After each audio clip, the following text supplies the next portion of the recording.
Hey guys, we are here for our daily language review for Monday.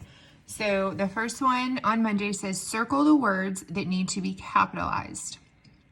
Your sentence says, I can't wait to see Mount Rushmore. So we want to make sure we always capitalize the beginning of our sentence. So if you look, there is I and it's not capitalized. So we are going to circle that. You always capitalize I when it stands alone, regardless of where it's at in the sentence.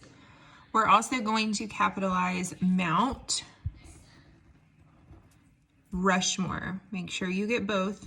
That is the name of a place. All right, moving along, the next box says, what does the underlined word mean? Use the clues in the sentence to help you. Jamie's shiny necklace gleams in the sunlight. So gleams is what you have underlined, and based on the sentence, that word means to shine brightly.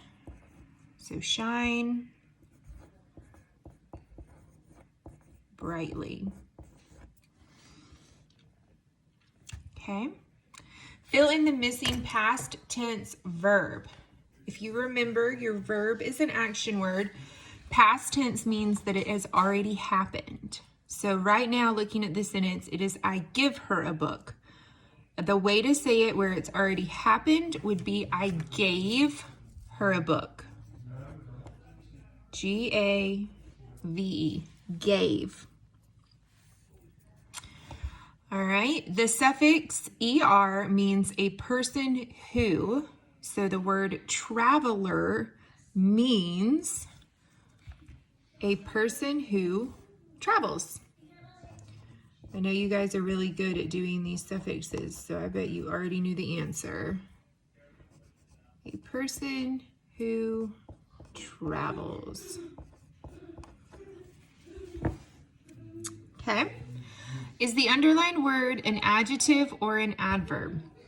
If you guys remember when we were doing this at school, we've been talking about that adjectives are words that describe a noun, and an adverb is a word that describes a verb.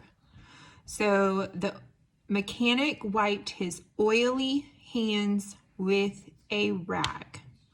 So oily actually describes his hands. Hands is your noun, so oily is an adjective.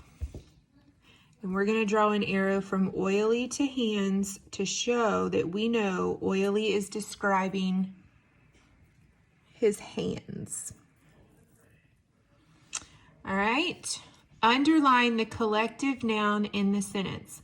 A collective noun is a word used to discuss a group, like a pack of dogs or a school of fish. So this sentence, the ant colony is hibernating until spring. A group of ants is called a colony. So we want to underline colony. And then finally, is it a complete or incomplete sentence? To be a complete sentence, it has to have a complete thought and make sense. If it's incomplete, it's going to leave you wondering kind of what else is happening. It's not going to make sense to you. So our sentence is Lori ate her lunch. So that is actually a complete sentence. You can circle complete up at the top. If you want to write it at the bottom, you can too. All right, guys. Great job on Monday.